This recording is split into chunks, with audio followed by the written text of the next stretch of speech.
So hello everyone, Myrmonden here, welcome to my review of Ancient Magus Bride episode 8. A really good episode. This is easily, for me, easily 11th episode. It had everything, it's like the perfect episode so far. Easily the best episode of the season. That just mean like, wow. It really had everything, right? It had a drama, the narration, flashback, it had action, it had even some comedy, but I mean really, it had much more storyline than any episode have had so far. And it still managed to have this really beautiful scenery, right, that this anime is known and loved for. And it managed to have some action scenes, like several action scenes. The budget clearly was higher, especially when Shisa was summoning her like bug swarm, locust swarm thing against the wasps that eats spiders. That clearly had more bigger budget. The whole root in her, like fusing the contract, that kind of thing. Better scenes, but I mean everything. Episode was amazing. It was absolutely my favorite episode for any season. But I think also it was kind of clear though that they had a bigger budget, as I mentioned. So, so yeah, it looked way better than it usually does. I mean, it always looks great, but it always looks like 9 10 episode pretty much every week. And here it was like, wow, easily for me, 11 out of 10 episodes. That's 11 out of 10. Perfect episode, +1, right? Yeah. So anyway, talking about the episode. So first and foremost, I was talking about the main bad guy, antagonist. He escaped. I kind of like that. I mean, he's immortal, so it was kind of like, yeah, I kind of wish Elias or someone would try to maybe stop him escaping, but at the same time, I said this about the anime, like a month ago or so, maybe 1.5 months ago, but the biggest issue with the anime right now, I felt, like 6 weeks ago, there's no antagonist. Like, there's no, like, big bad guy. It doesn't have to have this major conflict all the time, but you need to have some kind of general goal, right? Some kind of general issue. So don't you have she say it's gonna die, short little magic, and a bad guy. So we kind of needed that. We needed those two things. So I think that's very good. So him escaping is important because the anime needs him to be a bad guy. She can fight right in like, I don't know, 10 episodes from now, next season, who knows? But like a bad guy that she can at least confront, like some kind of major obstacle eventually in the storyline. So I think he was needed to escape. He needed to escape. Otherwise, we had to introduce another bad guy, right? So I think that was good because they don't have to focus on showing a new bad person in like 2 episodes. No, just have this guy. He's out there. He's dangerous. I think that was really good. And obviously, she was ready to kill him there with the magic. She really hates him. So that's great too. The main character has her foil, right? Her goal she want to kill this guy eventually. I think it's very important for the general storyline. Every story doesn't have that. Every story doesn't need to have that. But a comedy doesn't need to have that. But it's kind of like magician, drama, fighting with fairies and so on. Yeah, you kind of need it. Like Harry Potter is Voldemort, right? If you can compare it to the most obvious Western thing, Harry Potter to Ancient Magus Bride. In their books and the movies, Voldemort is extremely the match there, and worshiping name, extremely obvious he's a bad guy. But I mean, generally, you still need a kind of general agenda, right? The hero needs to be driven by something. So I think very important.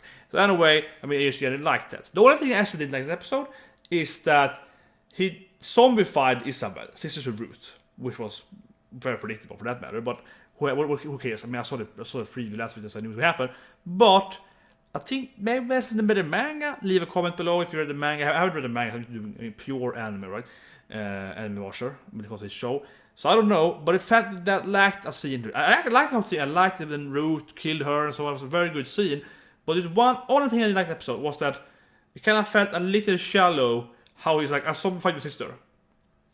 It's like, but he didn't explain why. Yeah, he zombified his sister, and it was sad. You see him cry. I think it was a great scene and all, but I expect it to be like a minute or two when he explains why he zombified Isabel. He doesn't do that. He's like, he zombified her because reasons. That was a little weird.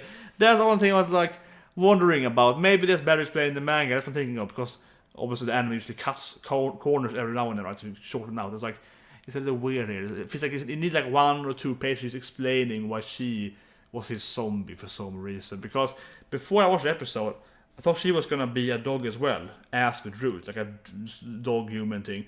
But we see that he was a dog and she was a normal human, so I guess she's still a human, right? So I don't know why he shimmered her body in particular. This is bad luck for Ruth, I guess. So that's the only thing I would say. It makes me a little confused. Don't confused. It's like it feels like it needs a little more story there. But anyway, I liked her design, loved the thing. I liked it had like her, you know, her organs was like, ooh, this bite thing here is down in my in my legs, in between my legs. I was like, okay, that looks really freaky. Okay, anime, this is going. Okay, man, this is not for children. This anime. I was like, okay, but the anime, I mean, I like that thing. I loved it when Root, as soon as Root was in a blood pact with Cheese, he took her out, right? He got this like dog memory back. She's like, I'm not a human. I'm a magic dog. I was like, wait a minute, I'm not a like realizing he's like a fairy dog and so on.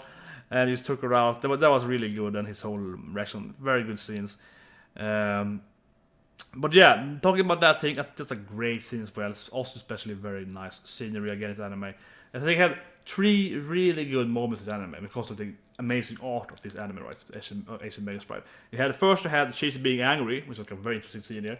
Seeing she could like summon anything because she's so strong and so on, but Elias like, no, don't do it, you're gonna kill him and not actually kill him properly, he's immortal, and it makes you go to the dark side. So don't do it. And then the next scene, of course, we had like the whole called the blood pact thing, and I really liked that because first was black shades, right? And then it turned into like these shades. I really did like the shading up there. So it was like, if you do this blood pact, if you do this familiar pact thing, if any one of you dies, the other person will die and so on. So it's like these chains here turning you around and like, yeah, so that was a really good detail scene there. Then of course later on we had a wisp cleansing scene, also very beautiful with the blue flames. But yeah, I just want to say I really love those chains. I love those the detail of that thing. But anyway, talking about the wisp guy now, I really liked him too, and he gave me a lot of Final Fantasy 9 vibe. You know, a lot of a VV vibe for me. If you play that game, one of my favorite games. Very, very good game to PlayStation 1. The last Final Fantasy game, PlayStation 1, right? And in that game, I'm going to spoil Final Fantasy here, but I talk about hours. But they have this like a black mage magician guy, and he has a dark face, obviously magic, he's very short, very tiny. Nothing there, right? This is shiny eyes. So he give me a look. Yeah, he for me was very familiar to VV. Absolutely. Give me a lot of. So I like that. Generally, I think he's a great guy. Generally, I like this character. And then again, the episode was really good because it showed us, okay, why is Ulysses called Root? Why is he joining the family, right? Sister, blah blah. But it also showed us this new fairy guy that maybe won't be much in the anime generally, but it's like that's a new, pretty cool character. He's apparently has a cool magic. He can teleport. He can like control his souls, even if it's not a artificial soul, and so on. And again, like his personality was really funny. There's some jokes there, so yeah, so he had everything going for him as well. So the episode was amazing. It really had, I say again, everything, right? So we had that thing. We also even had some part. I mean, this episode has so much stuff talking about. I even had some part between Alice and Renfred, and he's like, "You idiot! You thought we were gonna die, you fool! You said I trust you." And that thing, and comedy this and drama with the attention. We had Renfred people with the gun, shooting Caterpillar? I don't know how his name is. Not Caterpillar, but like Caterpillar, yeah. Shooting him in the face, great as well. Though I will say that scene wasn't very impactful. I wasn't like, he killed him! I was more like, nah, he didn't kill him. Yeah, I felt that there is no way he's gonna kill him right there. That felt kinda obvious. There was no way he was gonna kill him. It's just like, no way. He's the main bad guy so far. He's gonna die by a bullet from the face. But I liked it though that she did have a gun and she shot him through like the I don't know, rude shadows of Elias. That was good as well. So yeah, this episode has so much content. This episode had the most content by far in this anime. And there are episodes I love this anime. I think it was wow, some good episodes. But this had everything. That being said though, I wouldn't say it's like, oh yeah, I wish every episode was like this. That would never work, right? Every episode in an anime or manga, any narrative things, cannot be this impactful every episode, because you need build-up episodes. You need an episode to tell you this character and she lives here and so on. You can't have every episode being like dead character, new character, dead character, new character. Yeah, like that would make no sense, right? That would make no sense. For example, easy example then, if you had a new character every episode, it's like, wow, new character. Like that wouldn't work because eventually you would have a million characters. Yeah, you can't do that. No, you couldn't kill. Well, if you also killed a character each week and a new character, kind of like some kind of live. I don't know. I watch the shows, but the reality shows where they quick kick out a member and a new member. I suppose, right? But it would be weird and flimsy when it's a narrative stuff and not like a reality show between people. So it would make much sense, right? So they can't have this episode every week, but here episode definitely was the best episode. I would say absolutely by far best episode of this anime. You really summarized a lot of the story from the cat village, right, to this thing, and really gave us, I would say, also the whole kind of building the crew, right. So now we have Root here, we can live with them. So now we have the whole thing there. I think for a while now it's gonna be more. Yeah, as a prediction for next episode, I'll say they're probably going back more to like living at her cottage again, right? Learn some stuff. I think the tempo is going to go down a bit and be more like comedy and more like character driven, more than story driven next week, probably. So anyway, I love this episode. Yeah, see you guys next week. Have a great day.